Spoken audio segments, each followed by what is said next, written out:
परिचय। हे नेहा, तुम्हारी नाक को क्या हुआ? मुझे जुकाम और खांसी है। मुझे लगता है कि तुम अक्सर सामान्य जुकाम से पीड़ित हो जाती हो।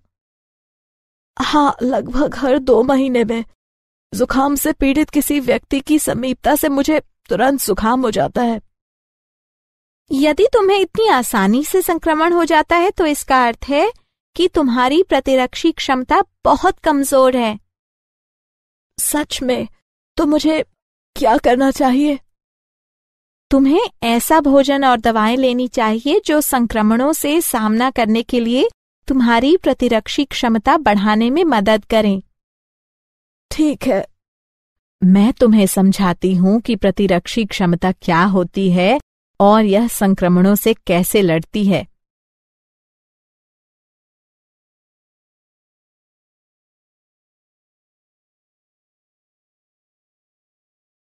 उद्देश्य। इस पाठ के अंत में आप निम्न करने में सक्षम हो जाएंगे। सहज प्रतिरक्षा के रोधों की पहचान करना, उपार्जित प्रतिरक्षा की अवधारणा को समझना, सक्रिय एवं निष्क्रिय प्रतिरक्षा के बीच अंतर को समझना, टीकाकरण एवं प्रतिरक्षणीकरण की अवधारणा को समझना, एलर्जी और स्व प्रतिरक्षा को समझना, मानव शरीर के प्रतिरक्षा तंत्र की पहचान करना।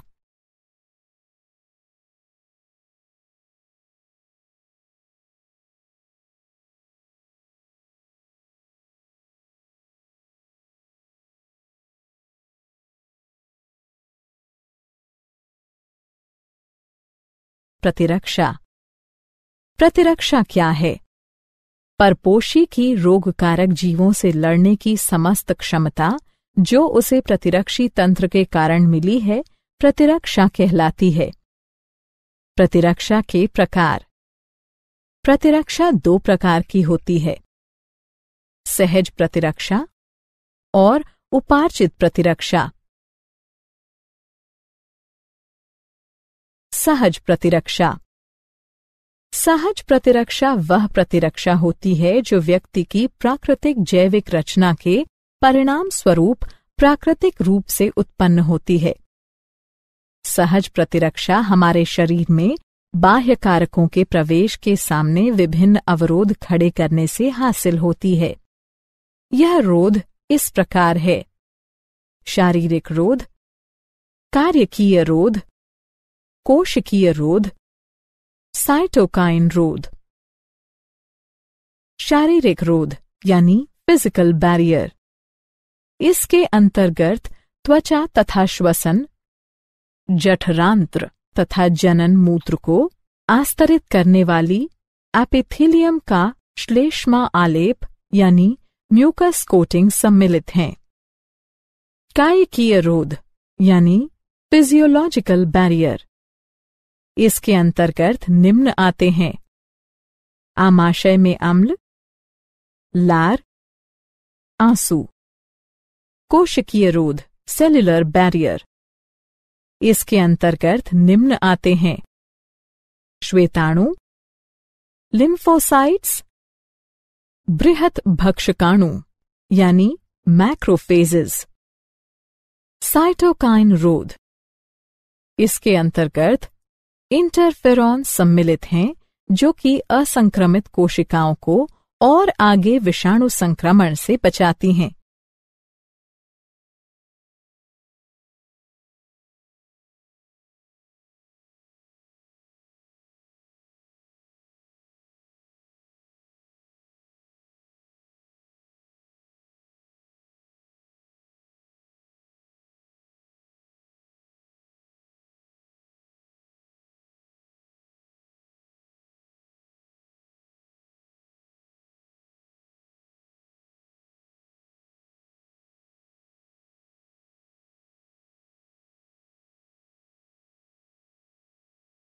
उपार्जित प्रतिरक्षा।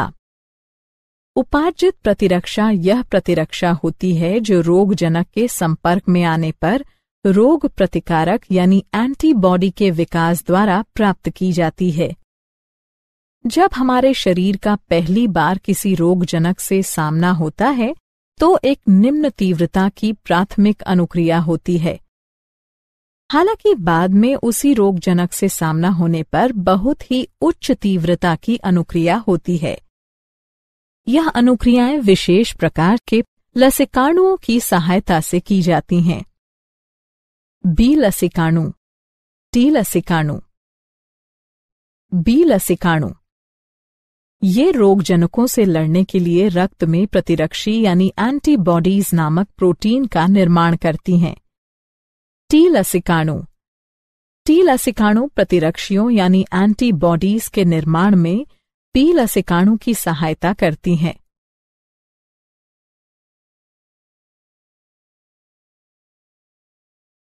प्रतिरक्षी यानी एंटीबॉडी। प्रतिरक्षी बी कोशिकाओं की सतह पर वाय आकार के प्रोटीन होते हैं जो रोगजनक के प्रभाव का सामना करने के लिए रोगजनक उद्दीपन की अनुक्रिया में रक्त या लसिका में स्रावित होते हैं। हमारे शरीर में विभिन्न प्रकार के प्रतिरक्षी होते हैं जैसे IgA, IgM, IgE, IgG इत्यादि। प्रतिरक्षी की संरचना। प्रत्येक प्रतिरक्षी अणु में 4 पेप्टाइड श्रृंखलाएं होती हैं। लघु हल्की श्रृंखलाएं, दीर्घ भारी श्रृंखलाएं। एक प्रतिरक्षी अणु H2L2 के रूप में दर्शाया जाता है।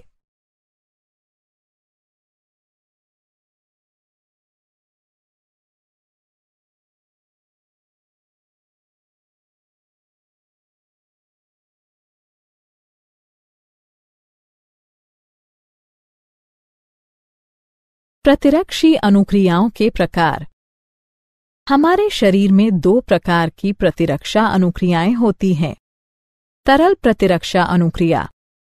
यह प्रतिरक्षा अनुक्रिया बी कोशिकाओं के द्वारा रक्त में प्रतिरक्षी के उत्पादन के द्वारा माध्यित की जाती है।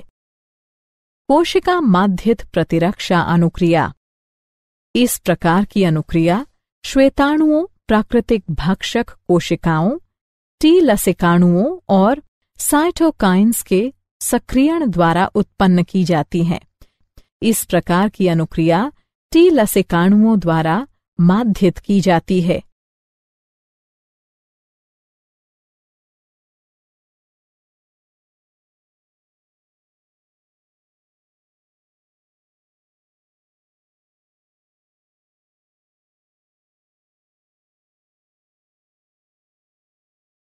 उपार्जित प्रतिरक्षा के प्रकार। उपार्जित प्रतिरक्षा 2 प्रकार की होती है, सक्रिय प्रतिरक्षा और निष्क्रिय प्रतिरक्षा। सक्रिय प्रतिरक्षा यह एक प्रतिजन की अनुक्रिया में प्रतिरक्षी के उत्पन्न होने के परिणाम स्वरूप होती है। निष्क्रिय प्रतिरक्षा जब पहले से तैयार प्रतिरक्षी सीधे ही शरीर के बाह्य तत्वों से रक्षा के लिए दिए जाते हैं तो यह निष्क्रिय प्रतिरक्षा कहलाती है। सक्रिय और निष्क्रिय प्रतिरक्षा के उदाहरण। सक्रिय और निष्क्रिय प्रतिरक्षा को प्राकृतिक या कृत्रिम रूप में अर्जित किया जा सकता है।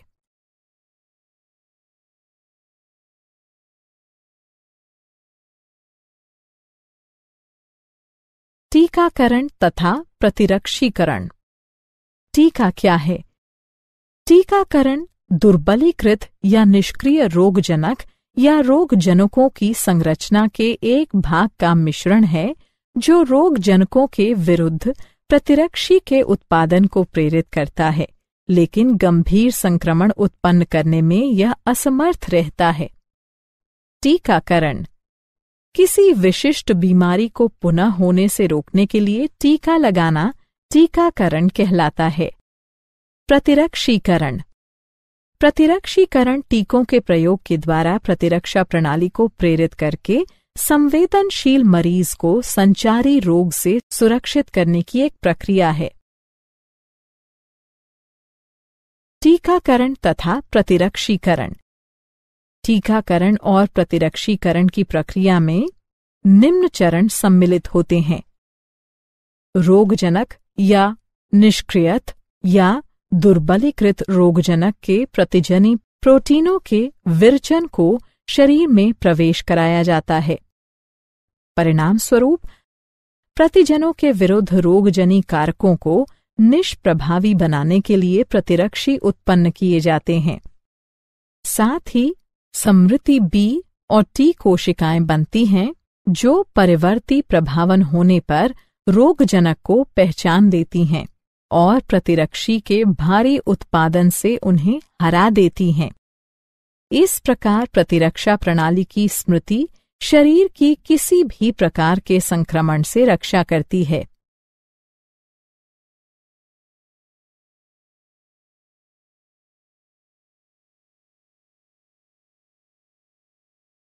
सक्रिय तथा निष्क्रिय प्रतिरक्षा। सक्रिय प्रतिरक्षा किसी प्रतिजन की उपस्थिति या किसी संक्रामक रोग के संपर्क में आने पर अनुक्रिया के रूप में प्रतिरक्षियों के विकास के परिणाम स्वरूप प्रतिरक्षीकरण, उदाहरण के लिए बीसीजी का टीका।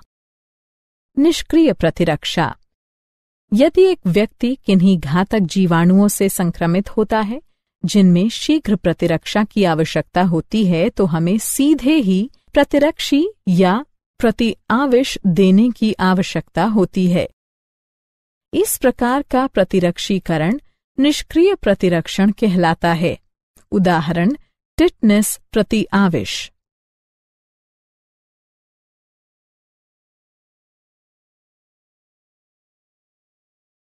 एलर्जी पर्यावरण में मौजूद कुछ प्रतिजनों के प्रति प्रतिरक्षा तंत्र की अंतर्रंजित अनुक्रिया एलर्जी कहलाती है।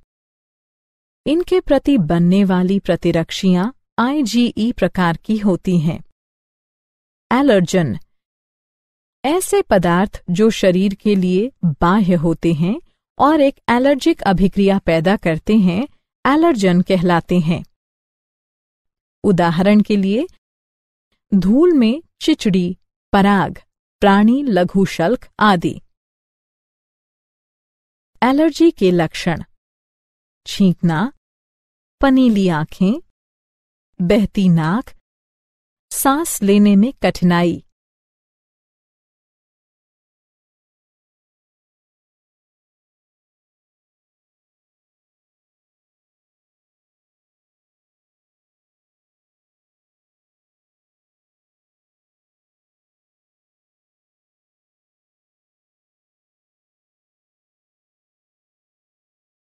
एलर्जी के कारण जब एक व्यक्ति किसी एलर्जन के संपर्क में आता है तो आईजीई प्रतिरक्षी बनते हैं जो स्वयं को मास्ट कोशिकाओं से जोड़ लेते हैं। ऐसी मास्ट कोशिकाएं एलर्जन के संपर्क में आने पर हिस्टामिन तथा सेरोटोनिन जैसे रसायन निर्मोचित करती हैं जिससे एलर्जी होती है। एलर्जी का उपचार एंटीहिस्टामिन, एड्रेनलिन और स्टेरॉइड्स जैसी दवाओं के उपयोग द्वारा एलर्जी के लक्षण कम किए जा सकते हैं।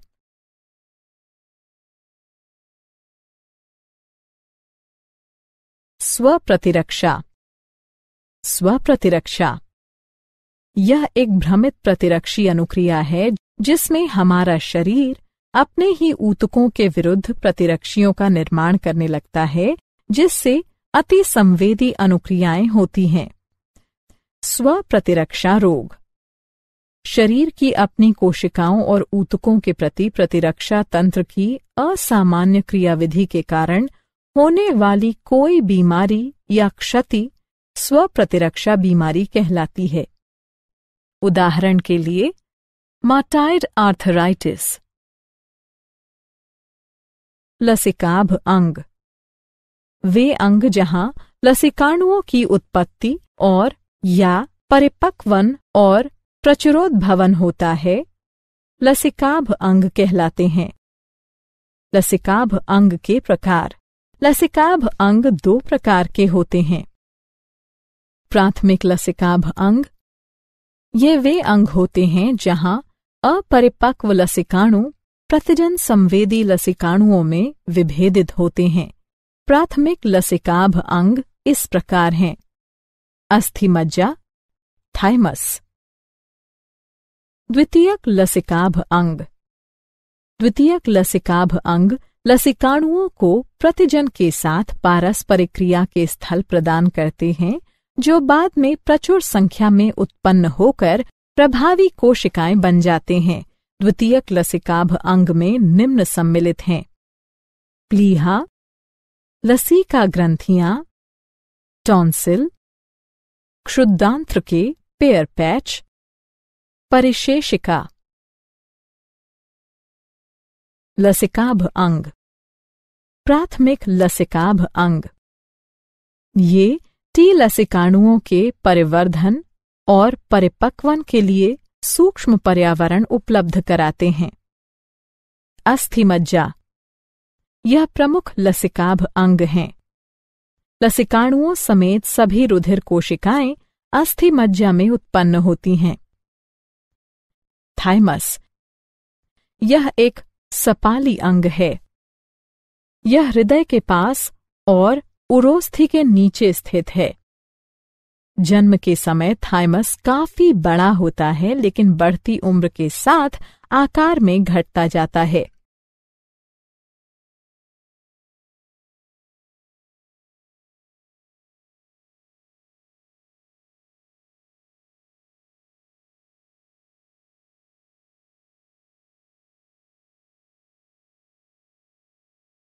लसिकाभ अंग। द्वितीयक लसिकाभ अंग। प्लीहा। यह सेम की आकृति का अंग है। इसमें लसिकाणु और भक्षकाणु होते हैं। यह रुधिर जनित सूक्ष्म जीवों को अवरुद्ध करके रुधिर निस्यंदक के रूप में कार्य करता है। लसिका ग्रंथियां। ये छोटी ठोस संरचनाएं होती हैं जो लसिका तंत्र पर भिन्न भिन्न स्थलों पर स्थित होती हैं। जो सूक्ष्म जीव या दूसरे प्रतिजन लसिका और ऊतक तरल में आ जाते हैं, वे उन्हें रोक लेती हैं। ये प्रतिजन वहां मौजूद लसिकाणुओं का सक्रियण प्रेरित करती हैं और प्रतिरक्षा अनुक्रिया के लिए उत्तरदायी हैं। मॉल्ट या श्लेष्म संबद्ध लसिकाभ ऊतक। यह मानव शरीर के लसिकाभ ऊतक का लाभ 50% है। यह प्रमुख पथों जैसे श्वसन, पाचन और जनन मूत्र पथ के आस्तरों के भीतर स्थित। क्या आप जानते हैं? पॉलीऑर्थराइटिस, मल्टीपल स्क्लेरोसिस, जार्गन सिंड्रोम इत्यादि स्वप्रतिरक्षा रोगों के उपचार हेतु सूक्ष्म गोलियों या गुटिकाओं के रूप में डायलिकल फ्यूमारेट का उपयोग साइक्लोस्पोरिन के संयोजन में किया जा सकता है। सारांश। आइए हमने जो कुछ सीखा है उसे संक्षेप में दोहराएं। परपोषी की रोगकारक जीवों से लड़ने की समस्त क्षमता जो उसे प्रतिरक्षी तंत्र के कारण मिली है, प्रतिरक्षा कहलाती है। प्रतिरक्षा 2 प्रकार की होती है, सहज और उपार्जित। सहज प्रतिरक्षा शारीरिक, कार्यकीय, कोशिकीय और साइटोकाइन रोध बनाती है। बी और टी लसिकाणु शरीर को उपार्जित प्रतिरक्षा प्रदान करते हैं। यह सक्रिय या निष्क्रिय प्रतिरक्षा हो सकती है। किसी विशिष्ट बीमारी को होने से रोकने के लिए टीका लगाना टीकाकरण कहलाता है। पर्यावरण में मौजूद कुछ प्रतिजनों के प्रति प्रतिरक्षा तंत्र की अतिरंजित अनुक्रिया एलर्जी कहलाती है। शरीर की अपनी कोशिकाओं और ऊतकों के प्रति प्रतिरक्षा तंत्र की असामान्य क्रियाविधि के कारण होने वाली कोई बीमारी या क्षति स्वप्रतिरक्षा बीमारी कहलाती है। वे अंग जहां लसिकाणुओं की उत्पत्ति और या परिपक्वन और प्रचुरोद्भवन होता है, लसिकाभ अंग कहलाते हैं। वे प्राथमिक यानी अस्थि और थाइमस या द्वितीयक जैसे प्लीहा, लसिका ग्रंथियां आदि हो सकती हैं।